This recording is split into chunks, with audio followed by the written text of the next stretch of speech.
Bem-vindos ao Copo de 3. Eu sou Catarina Caramalho, consultora e formadora na área da restauração, e este é um espaço para falarmos de vinho e também de restauração. Hoje vamos falar de uma peça fundamental do mundo da restauração e do vinho, mas que normalmente fica sempre nos bastidores.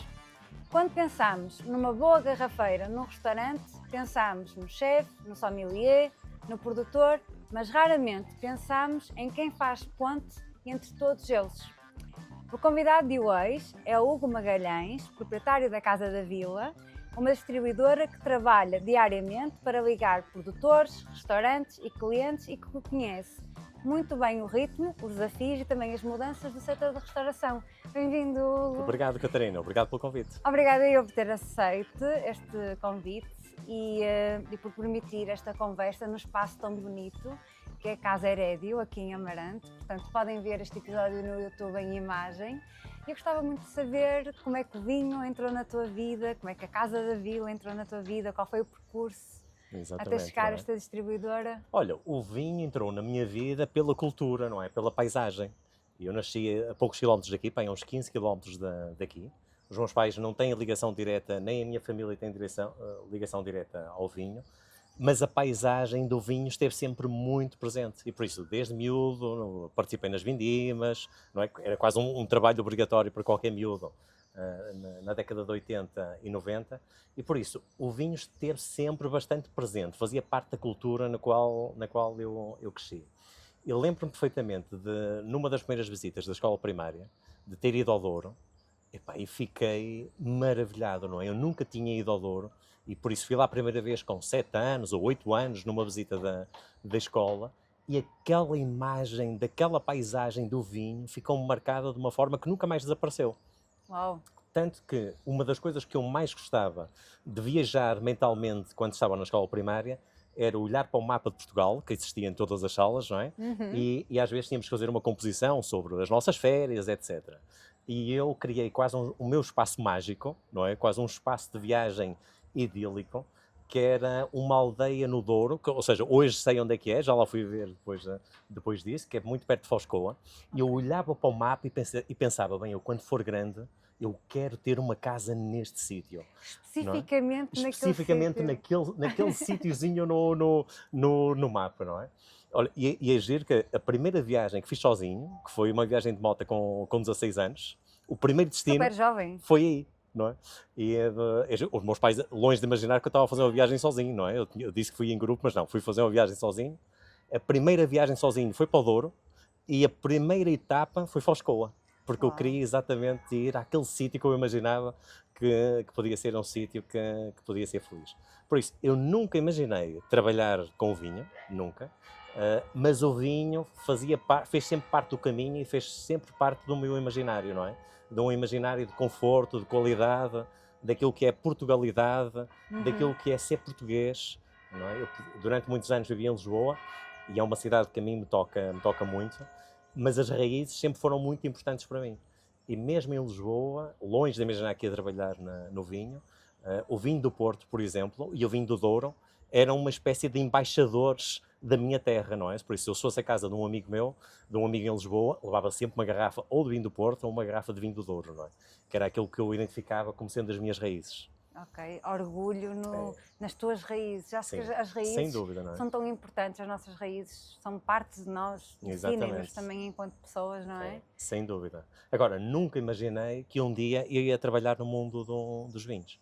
Isso surgiu de forma, olha, quase casuística. Ou seja, eu estudei Psicologia, fui estudar para Lisboa, fiquei a trabalhar em Lisboa e aos 25 anos achei que gostava, nem que fosse durante um ano, estávamos na altura a viver o subprime, ou seja, a crise do subprime, que trouxe imenso desemprego, fecho de empresas, etc. E eu, na altura, decidi tirar um ano sabático do meu emprego em Lisboa para vir para o Norte ajudar no que quer que fosse. E então, por vias travessas, por várias ligações quase impossíveis... Foi uma atitude corajosa. Nessa fase tão difícil para Portugal, abandonares o teu trabalho e ires para o Norte sem saberes bem em que é que ias trabalhar. Só que eu acho que eu ainda hoje sou aventureiro nesse sentido, mas quando temos 25 anos, eu acho que não podemos ter medo de nada. E eu olhava para a frente e pensava, se correr mal, qual é o problema? O que é que eu perco Se com correr isso? mal, vou ter 26 anos. Ou se correr mal 2 anos, vou ter 27. Ou seja, o que é que eu tinha a perder? Não tinha absolutamente nada, nada a perder. E eu acho que ainda hoje sinto isso, mas até chegar aos 40 senti isso de uma forma imparável. Não, olhava para a frente e pensava, ok, se correr mal, qual é o problema, não é? Eu vou ter 32, ou 33, ou 34. E nós estamos sempre a tempo de recomeçar novamente. Pronto. Isto apesar, ou seja, eu tinha uma situação tranquila em Lisboa, ou seja, tinha a possibilidade de regressar ao fim de um ano sem problema.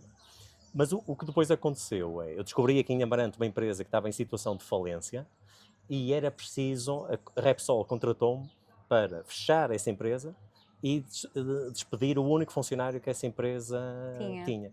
E eu pensei, é isto que eu vou fazer. Eu vou salvar este posto de trabalho. Não é? Ou Por seja, eu isso, não vou despedir aquela pessoa. eu não vou despedir. Eu pensei, este vai ser o meu objetivo durante este ano. Eu não vou despedir esta pessoa. Por isso, sem experiência, sem qualquer conhecimento, o que era esta empresa? Era uma empresa era uma mercearia que fazia distribuição de gás. Por isso, a parte dos ativos de gás foram para outra empresa e ficou só aquilo que é a Casa da Vila, que na altura tinha outro nome, que era basicamente uma mercearia num espaço alugado com um funcionário. E essa mercearia dava prejuízo há 23 anos ou há 24. Pronto. E por isso estamos em 2009, 25 anos, e eu achei, essa é a beleza de termos 20 e poucos anos, não é? É que nós conseguimos ver sonhos onde Ninguém é quase vê. impossível ver. Ninguém os vê, Eu, se hoje voltasse a esse tempo, com aquilo que sei hoje, eu nunca faria aquilo. Não faz sentido nenhum, não é? Mas essa é a beleza dos 25 anos. Dos 25, dos 26, ou dos 27, ou dos 30, que é, nós estamos muito mais dispostos a arriscar, e estamos muito mais dispostos a arriscar por coisas que não são óbvias. Porque realmente aquilo que temos a perder também não é muito. E por isso eu achei que não tinha nada a perder. A única coisa que eu podia perder era tempo. E pensei, eu vou salvar este posto de trabalho. Qual era o meu plano? Nenhum. Não tinha absolutamente plano nenhum, nem percebia nada de mercearias, não é? Essa que é a beleza da decisão que tu tomaste.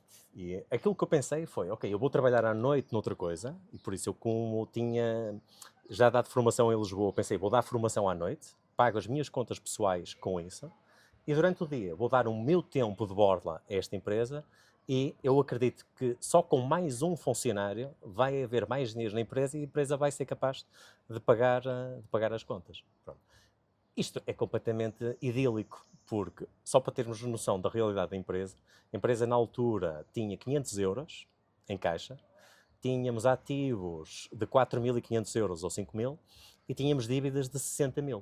Pronto, a empresa estava falida e era completamente inviável. Não é? Isto era uma mercearia com 60 metros quadrados, em que metade da loja eram eletrodomésticos e a outra metade da loja era bacalhau, arroz, pronto, coisas desse género. Ou seja, não era de estranhar que ela desse prejuízo. Claro.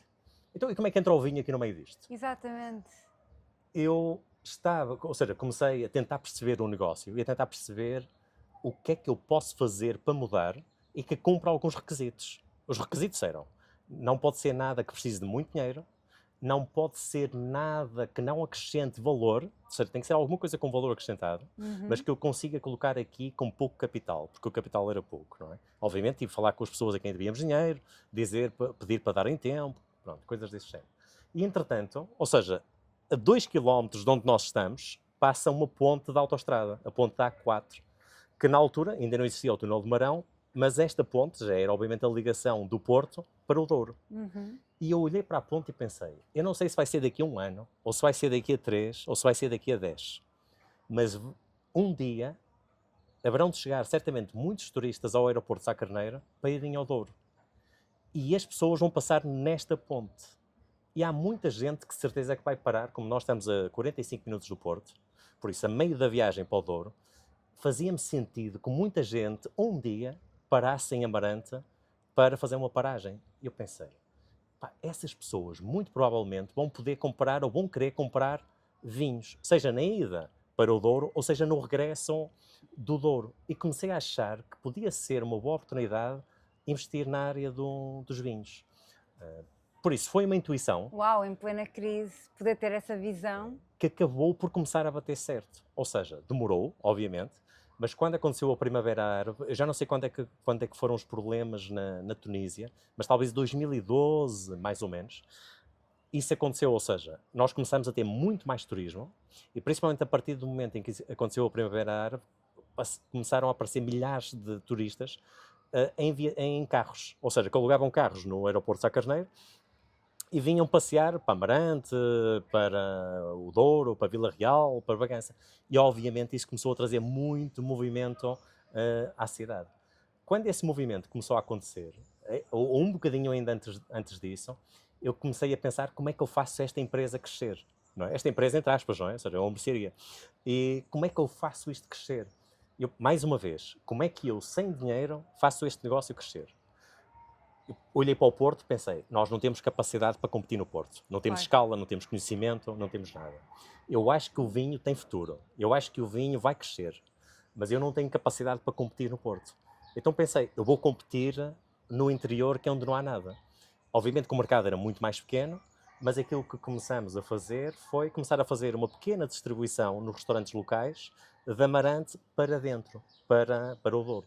Era um mercado muito pobre, mas era um mercado que também ninguém se focava, não é? É um mercado muito difícil, ou seja, os restaurantes são muito longe uns dos outros, temos montanhas, há uma questão de relação que é muito importante com os clientes. Portanto, surgiu aqui a ideia da loja de vinhos, não é? Exatamente. E automaticamente a distribuição para poder... Quando comecei a perceber que a loja podia funcionar, comecei a tentar pensar como é que podia fazer um negócio escalar, ou seja, como é que a empresa podia crescer. E isto porque, ou seja, isto era uma empresa que estava em situação de falência, por isso nós devíamos dinheiro a muita gente, e por isso era preciso que a empresa fosse capaz de pagar ao único funcionário que tinha e também pagar as dívidas, não é? O que significava que a empresa precisava de crescer, a empresa precisava de mais negócio, não é? E por isso isto foi um processo muito lento, mas de um processo intenso. Ou seja, a empresa faturava 60 mil euros e aquilo que eu pensava na altura era, eu tenho 25 anos, por isso eu tenho tempo e eu posso ser agressivo, porque com 25 anos, se eu não ganhar dinheiro não há problema nenhum, o que é preciso é que a empresa ganhe.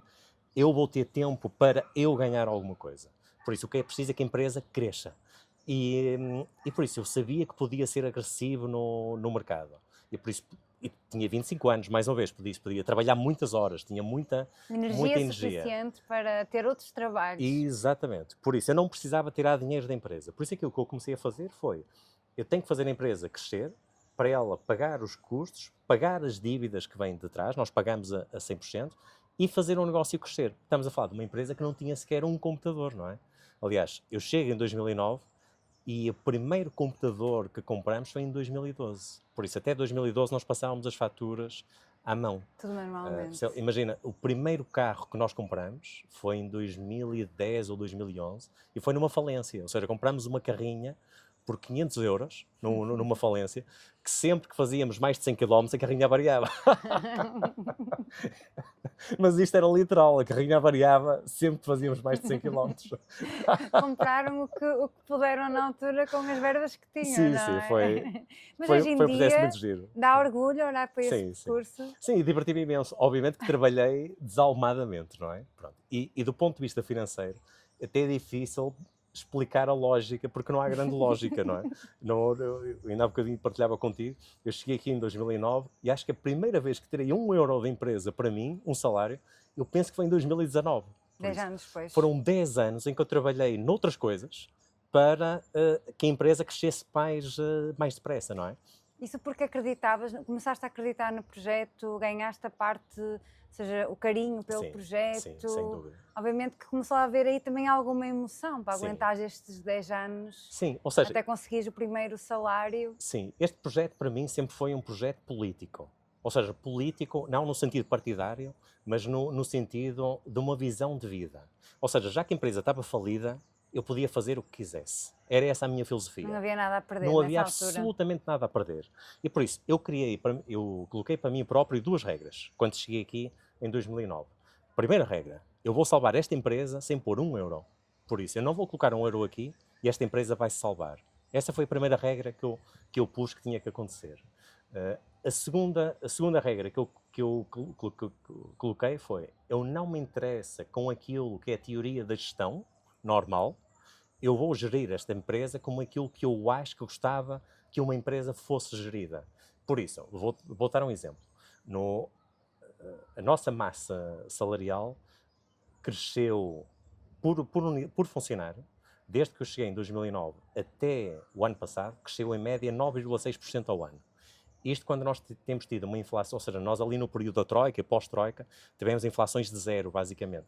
O que é que eu quero dizer com isto? Eu nunca regrei a política salarial, por exemplo, por aquilo que é o aumento salarial normal do Estado ou as indicações de economia. Ou seja, eu sempre criei a regra comigo próprio, que é eu tenho que dar as melhores condições possíveis.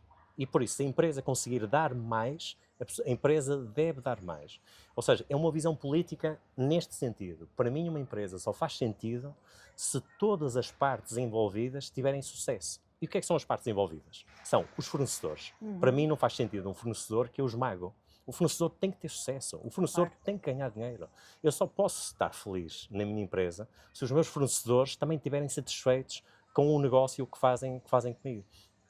Tem que ser um negócio que seja bom para as duas partes. Mas a mesma situação para o ambiente interno da empresa. Ou seja, só me faz sentido ter uma empresa se o ambiente interno for um ambiente forte, intenso, de crescimento e onde as pessoas também são valorizadas, seja enquanto pessoas, seja do ponto de vista salarial dentro das limitações da empresa, que durante muitos anos foram limitações muito grandes.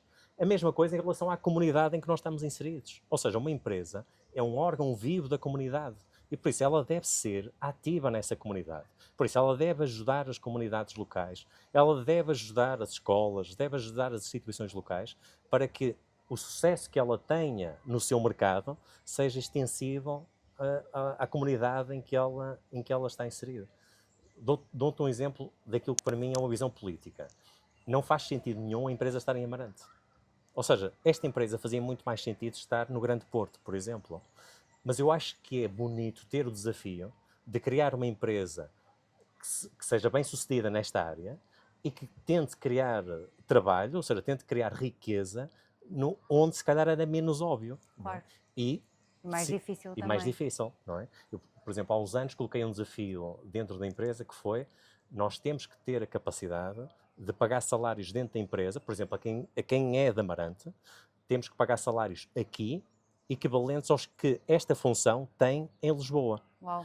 Com uma vantagem que é, nós aqui temos custos mais baixos, não é? Ou seja, e temos uma qualidade de vida. A maior parte das pessoas que trabalham na empresa, na parte da logística, vivem a 5 minutos ou 10 minutos do local de trabalho. E neste sentido, eu acredito que as empresas têm este papel político, ou seja, delas enriquecerem a comunidade, de pagarem impostos, obviamente de serem exigentes com o Estado, mas de serem contribuintes ativas também para o sucesso do Estado. E onde depois, no final desta linha, está o acionista, que o acionista obviamente também tem que ser remunerado ou tem que ter lucro, mas ele é só uma parte desta cadeia de valor. Respondendo à tua pergunta, que é, qual era a minha motivação? Era esta, era criar valor.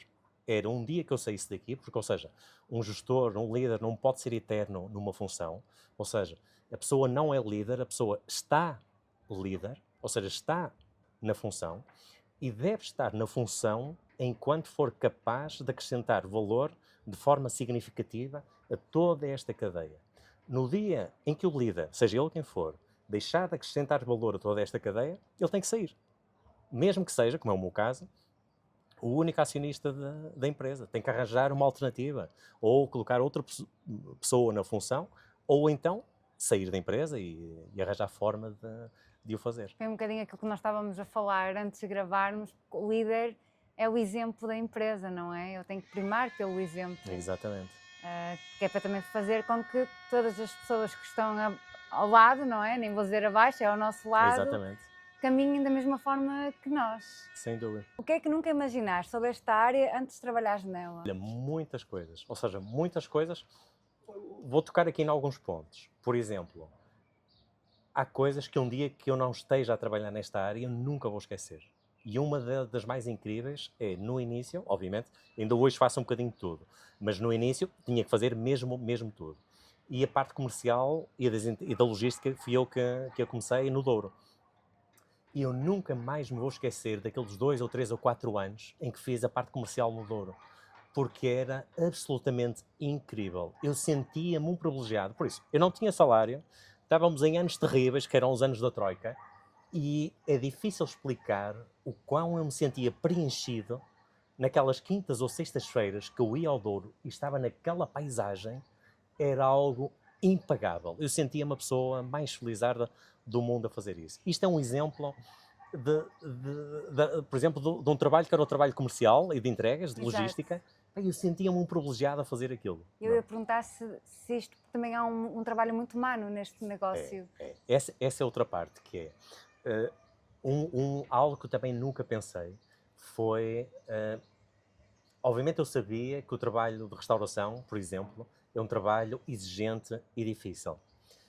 Mas eu presto aqui homenagem realmente a todas as pessoas que trabalham nos restaurantes. Desde as pessoas que estão na sala, às pessoas que estão na cozinha, as pessoas que trabalham só ao fim de semana, às pessoas que trabalham à noite. É muito, muito desafiante.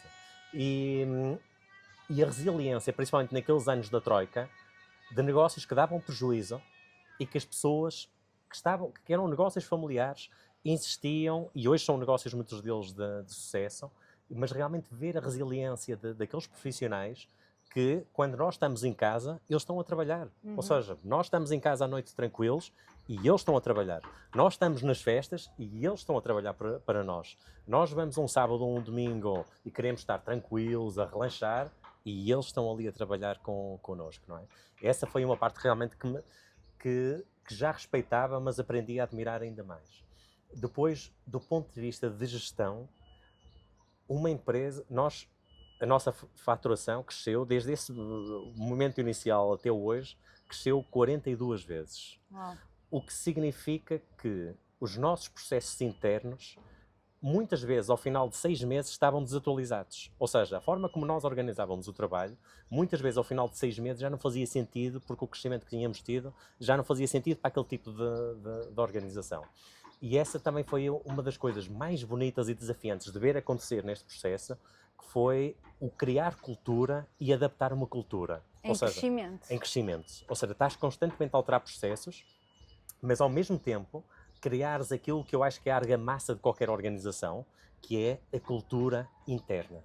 E a cultura interna é algo que demora a criar e que implica o exemplo diário, e que implica que haja capitães de equipa que são os guardiões dessa cultura. E isso também foi das coisas mais interessantes nestes anos, foi realmente ver uma cultura a construir-se e como fazer, não é? Isso foi muito interessante. E um outro ponto também muito interessante, e que me leva também a ter muito respeito pelos meus clientes, tem a ver com criar uma equipa. Porque uma coisa é criar uma cultura, outra coisa é criar uma equipa que necessariamente com as suas diferenças consiga trabalhar de forma organizada. E essa também foi das coisas mais interessantes, porque uma coisa é uma equipa ter uma pessoa, não é? Se é que se pode dizer que isto é uma equipa. Outra é ter 3 ou 4 pessoas. Outra é quando se chega ali às 5, 6 e de repente já temos homens e mulheres, pessoas mais novas e menos novas, e ir integrando todos estes processos que obviamente, ou seja, isto tem a ver com fronteiras, tem a ver com fronteiras individuais, tem a ver como é que nós que estamos habituados ao nosso espaço, agora de repente temos ali outra pessoa que também está a ocupar um bocadinho daquele espaço.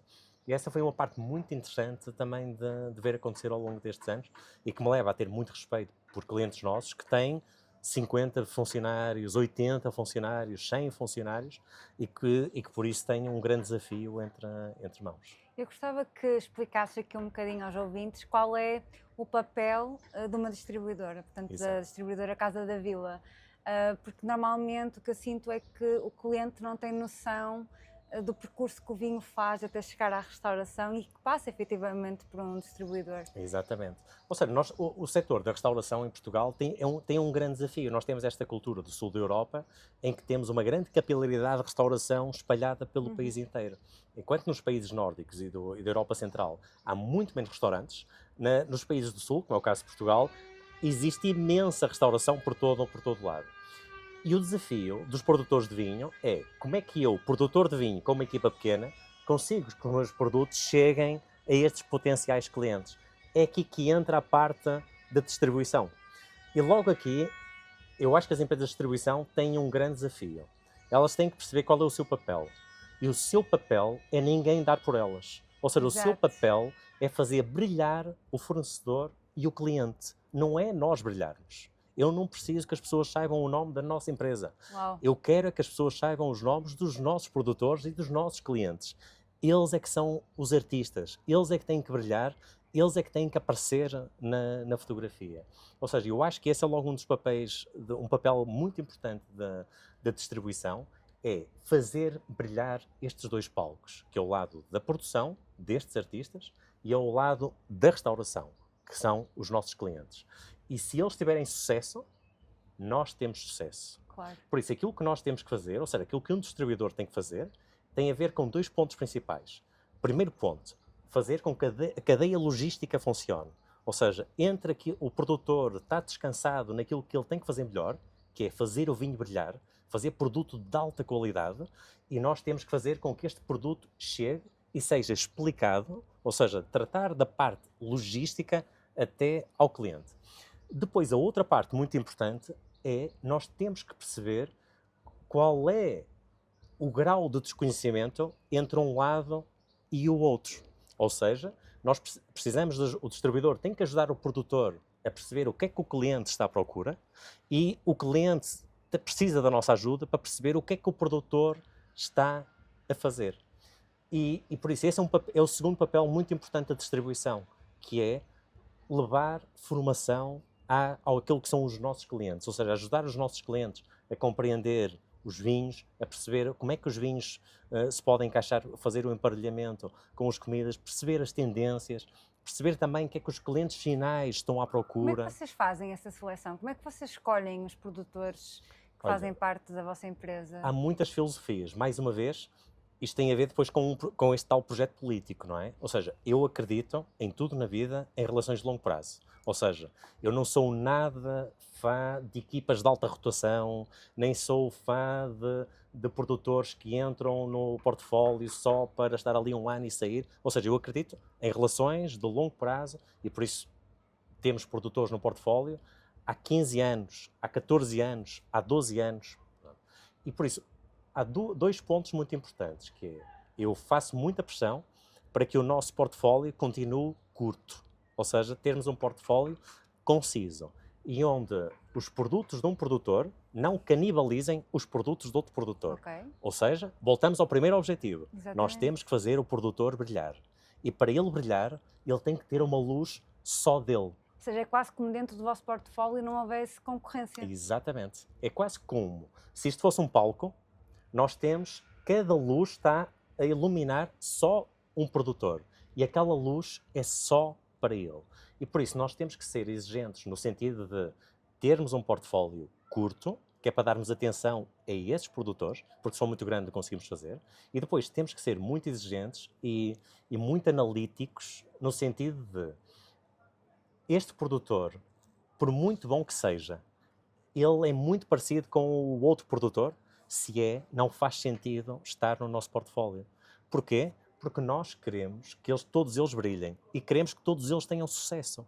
Ou seja, se os produtores são parecidos, nós estamos a desperdiçar sucesso aos produtores. Até pode ser bom diretamente para a empresa de distribuição, do ponto de vista de negócio. De negócio, de vendas. Mas do ponto de vista de criação de valor para o produtor, não é muito interessante. E mais uma vez, e do ponto de vista de relação de longo prazo, também não é interessante. Por isso, nós tentamos ter um portfólio relativamente curto e onde cada produtor tem um espaço muito próprio. O que é que isto significa, por exemplo, no dia-a-dia? Dificilmente entra um produtor no nosso portfólio se não sair algum. Okay. Ou seja, normalmente só quando sai algum produtor é que nós voltamos a pensar em colocar outro. Ou então, nós no primeiro trimestre de cada ano, fazemos uma análise interna do o que é que nós não temos e podíamos ter, ou o que é que nós não temos e devíamos ter.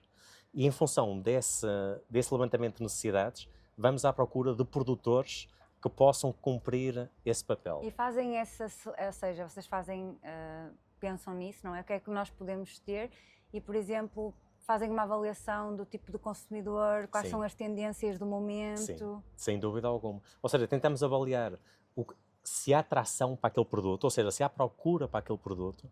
Um aspecto também muito importante para nós é quais são as nossas expectativas e quais são as expectativas do produtor. Porque se estas expectativas estiverem desalinhadas, como numa relação, não vai funcionar.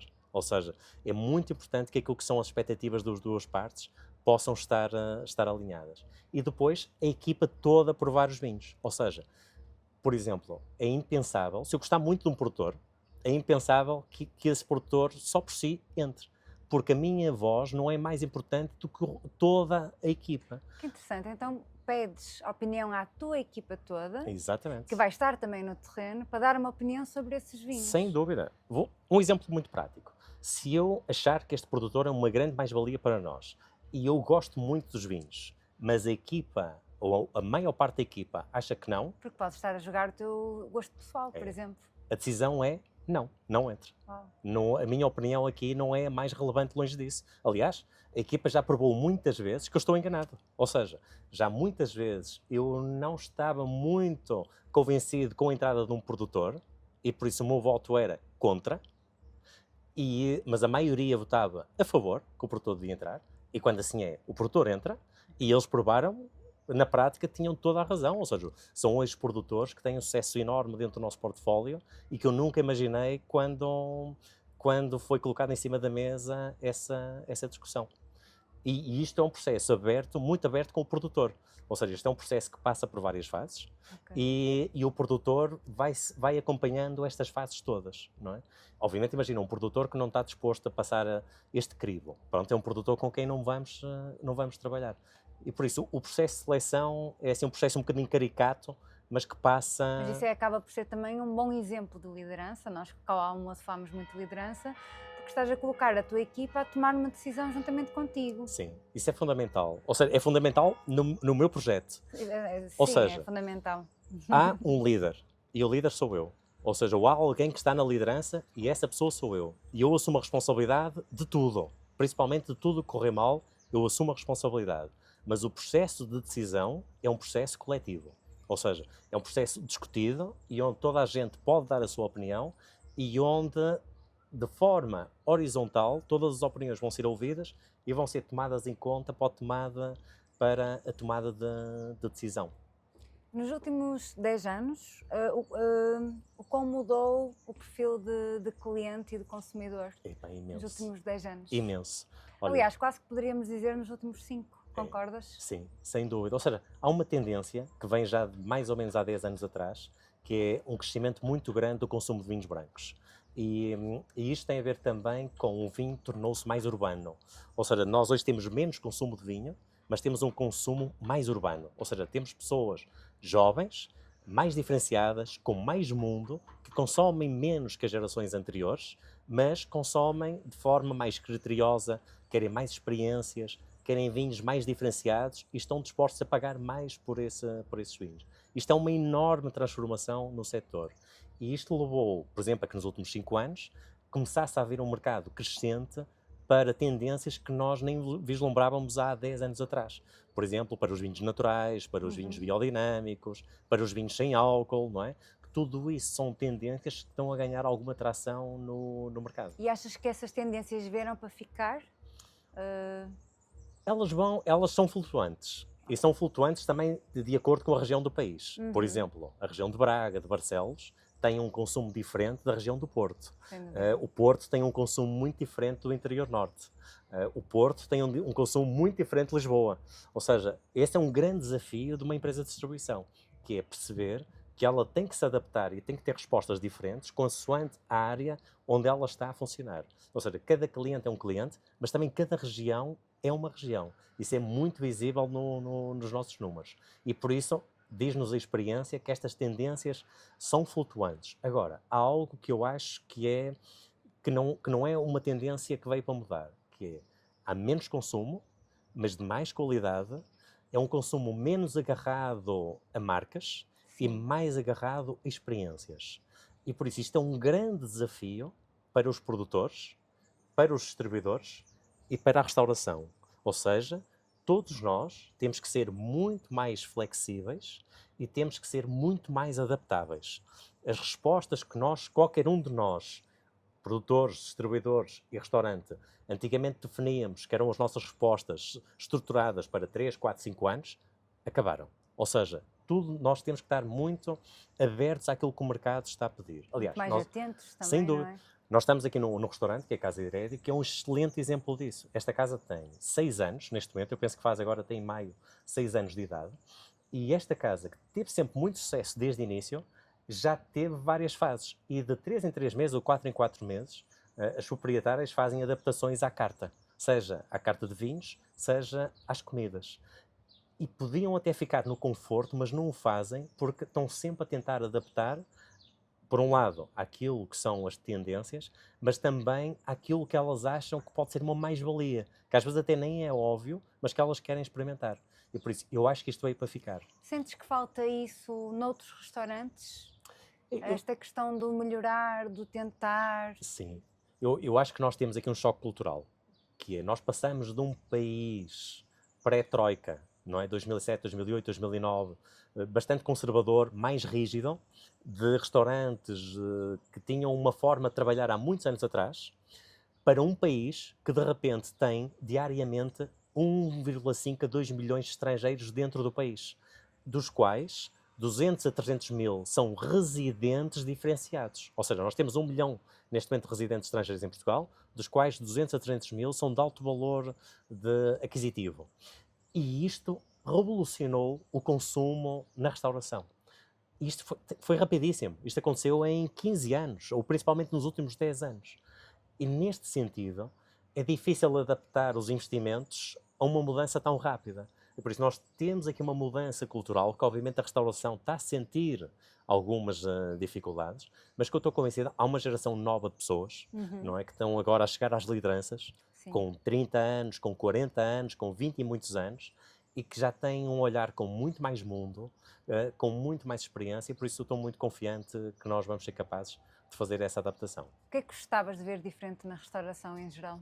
Olha, aquilo que eu gostava, obviamente, olhando mais para a parte dos vinhos, acho que as equipas de sala precisam de muita formação na parte dos vinhos. Ou seja, nós precisamos de apostar, nós todos, produtores, distribuidores e restaurantes, precisamos de apostar muito na formação das equipas.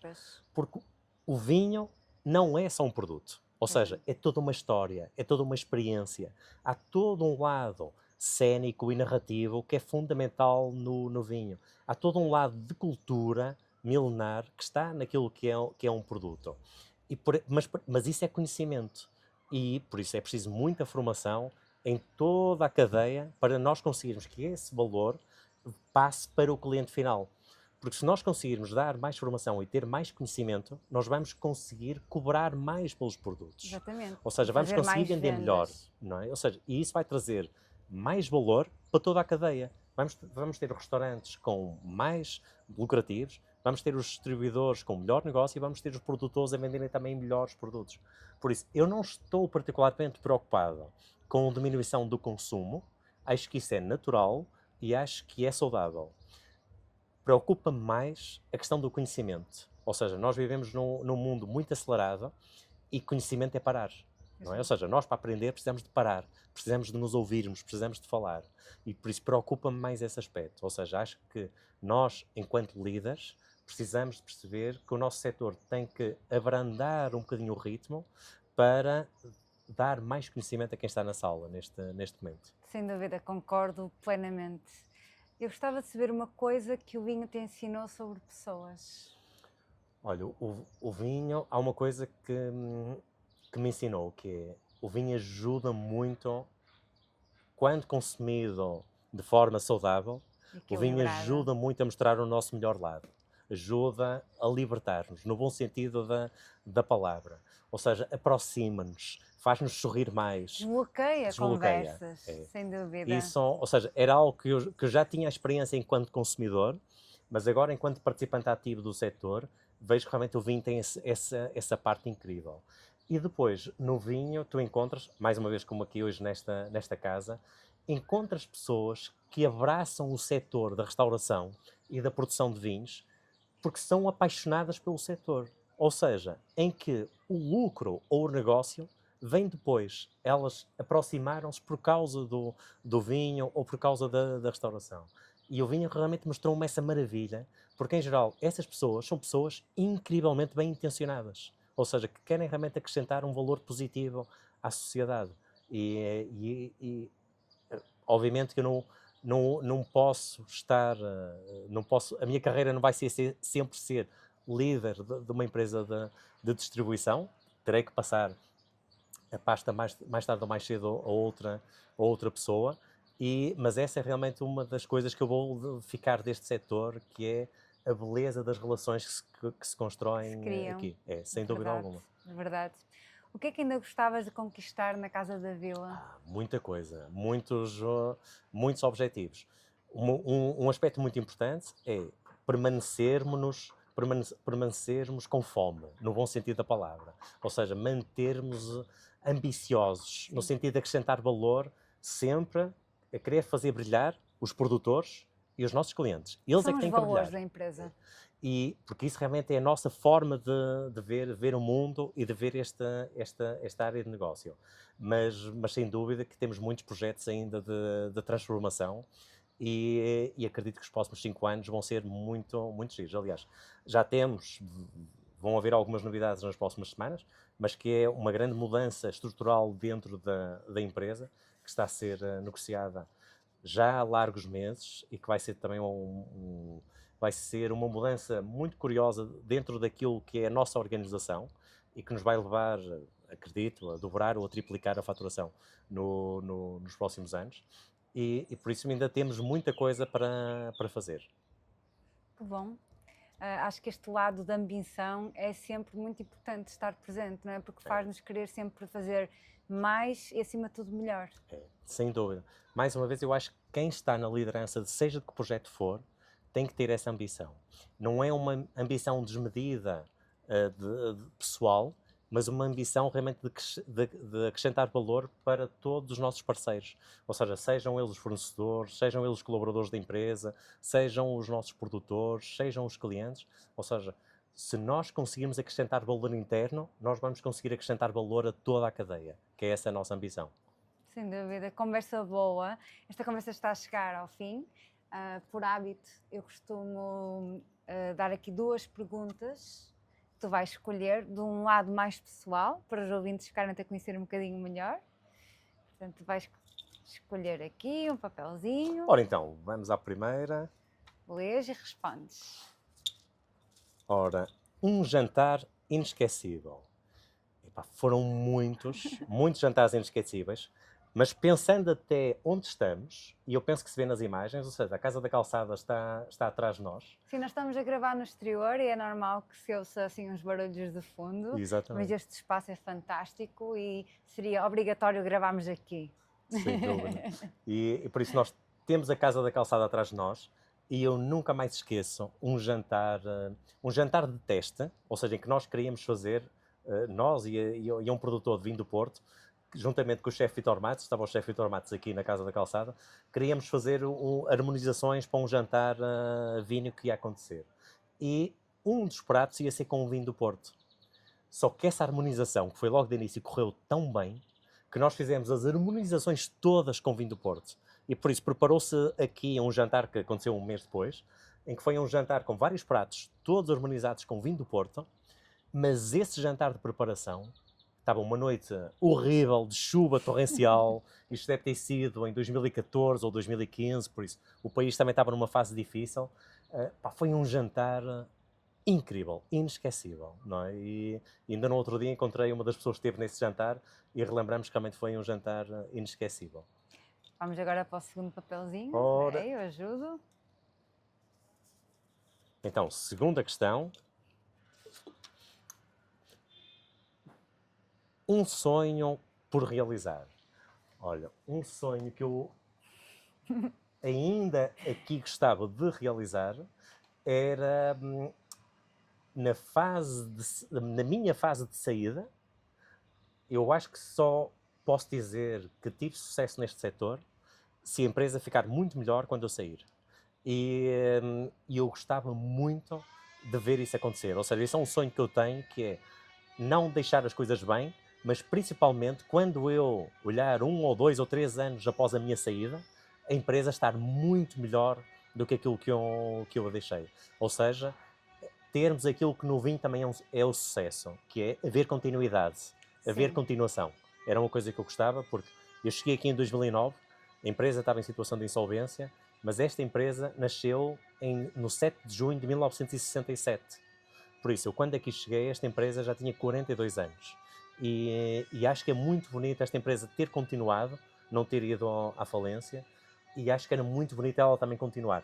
Ou seja, ia haver aqui uma ponte desde... Ou seja, sonhas que daqui a 30 anos esta empresa ainda exista. Exatamente, eu acho que isso isso para mim era ter sucesso. Obrigada, Hugo. Obrigado, Catarina. Por nos mostrares um bocadinho dos bastidores da Casa da Vila e deste trabalho que tantas vezes acontece, não é? Exatamente. Principalmente longe da mesa, toda esta parte dos bastidores. Esta conversa foi uma conversa que falámos sobre o lado menos visível, mas absolutamente essencial do mundo do vinho e da restauração. Falámos de distribuição, de relações, das mudanças no consumo e também do lado humano deste setor que para mim é dos mais fundamentais. É isso aí. Um brinde. Catarina, um brinde. Sucesso. Obrigada por estarem desse lado.